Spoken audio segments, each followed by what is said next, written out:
Matthew 26. When Jesus had finished saying all these things, he said to his disciples, "As you know, the Passover is 2 days away, and the Son of Man will be handed over to be crucified." Then the chief priests and the elders of the people assembled in the palace of the high priest, whose name was Caiaphas, and they schemed to arrest Jesus secretly and kill him. "But not during the festival," they said, "or there may be a riot among the people." While Jesus was in Bethany, in the home of Simon the leper, a woman came to him with an alabaster jar of very expensive perfume, which she poured on his head as he was reclining at the table.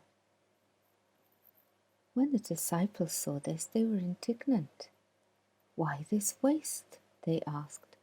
"This perfume could have been sold at a high price and the money given to the poor." Aware of this, Jesus said to them, "Why are you bothering this woman? She has done a beautiful thing to me. The poor you will always have with you, but you will not always have me. When she poured this perfume on my body, she did it to prepare me for burial. Truly I tell you, wherever this gospel is preached throughout the world, what she has done will also be told in memory of her." Then one of the 12, the one called Judas Iscariot, went to the chief priests and asked, "What are you willing to give me if I deliver him over to you?" So they counted out for him 30 pieces of silver. From then on, Judas watched for an opportunity to hand him over. On the first day of the festival of unleavened bread, the disciples came to Jesus and asked, "Where do you want us to make preparations for you to eat the Passover?" He replied, "Go into the city to a certain man and tell him, 'The teacher says my appointed time is near. I am going to celebrate the Passover with my disciples at your house.'" So the disciples did as Jesus had directed them and prepared the Passover. When evening came, Jesus was reclining at the table with the 12, and while they were eating, he said, "Truly I tell you, one of you will betray me." They were very sad and began to say to him, one after the other, "Surely you don't mean me, Lord?"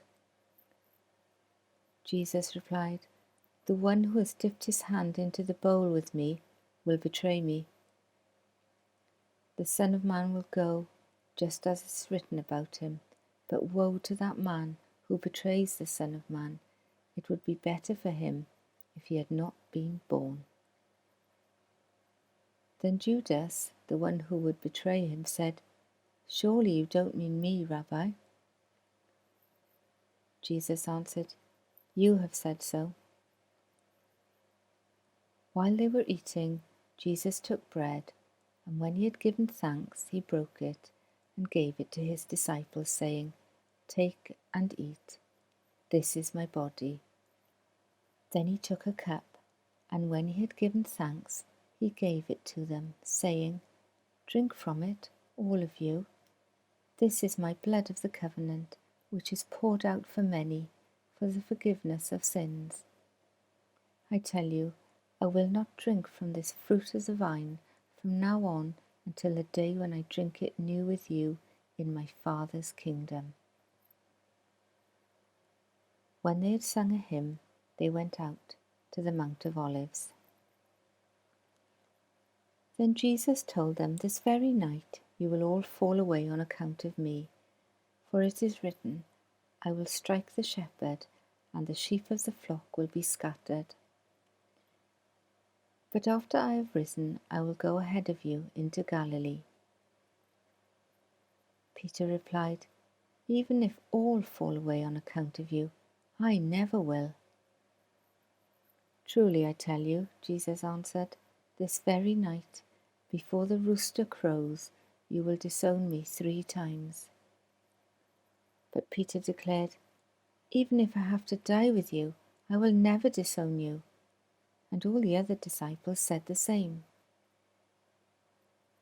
Then Jesus went with his disciples to a place called Gethsemane, and he said to them, "Sit here while I go over there and pray." He took Peter and the 2 sons of Zebedee along with him, and he began to be sorrowful and troubled. Then he said to them, "My soul is overwhelmed with sorrow to the point of death. Stay here, keep watch with me." Going a little farther, he fell with his face to the ground and prayed, "My Father, if it is possible, may this cup be taken from me, yet not as I will, but as you will." Then he returned to his disciples and found them sleeping. "Couldn't you men keep watch with me for 1 hour?" he asked Peter. "Watch and pray so that you will not fall into temptation. The spirit is willing, but the flesh is weak." He went away a second time and prayed, "My Father, if it is not possible for this cup to be taken away unless I drink it, may your will be done." When he came back, he again found them sleeping, because their eyes were heavy. So he left them and went away once more and prayed the 3rd time, saying the same thing. Then he returned to the disciples and said to them, "Are you still sleeping and resting? Look, the hour has come, and the Son of Man is delivered into the hands of sinners. Rise, let us go. Here comes my betrayer." While he was speaking, Judas, one of the 12, arrived. With him was a large crowd, armed with swords and clubs, sent from the chief priests and the elders of the people. Now the betrayer had arranged a signal with them. "The one I kiss is the man. Arrest him." Going at once to Jesus, Judas said, "Greetings, Rabbi," and kissed him. Jesus replied, "Do what you came for, friend."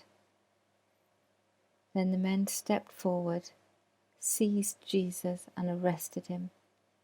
With that, one of Jesus' companions reached for his sword, drew it out, and struck the servant of the high priest, cutting off his ear.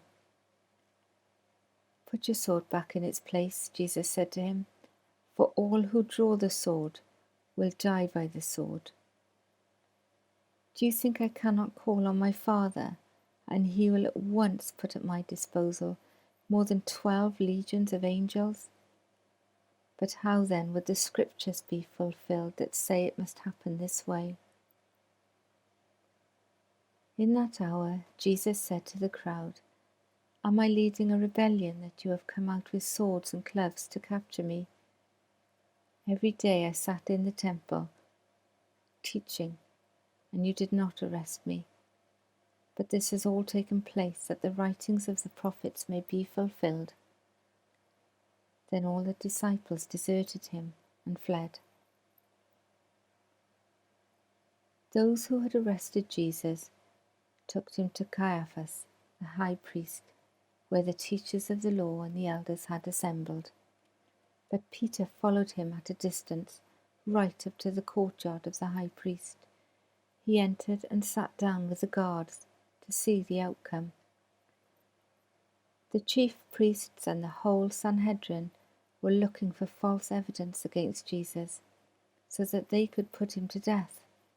But they did not find any, though many false witnesses came forward. Finally, 2 came forward and declared, "This fellow said, I am able to destroy the temple of God and rebuild it in 3 days. Then the high priest stood up and said to Jesus, "Are you not going to answer? What is this testimony that these men are bringing against you?" But Jesus remained silent. The high priest said to him, I charge you under oath by the living God, tell us if you are the Messiah, the Son of God. You have said so, Jesus replied. But I say to all of you, from now on you will see the Son of Man sitting at the right hand of the Mighty One and coming on the clouds of heaven. Then the high priest tore his clothes and said, He has spoken blasphemy. Why do we need any more witnesses? Look, now you have heard the blasphemy. What do you think? He is worthy of death, they answered. Then they spit in his face and struck him with their fists.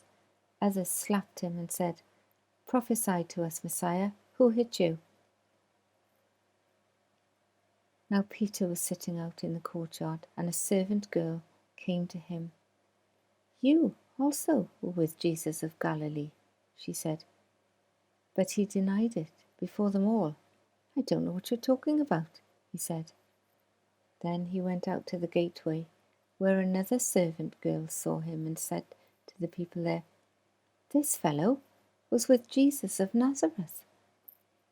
He denied it again, with an oath. I don't know the man. After a little while, those standing there went up to Peter and said, Surely you are one of them. Your accent gives you away. Then he began to call down curses. He swore to them, I don't know the man. Immediately a rooster crowed. Then Peter remembered the word Jesus had spoken. Before the rooster crows, you will disown me 3 times. And he went outside and wept bitterly.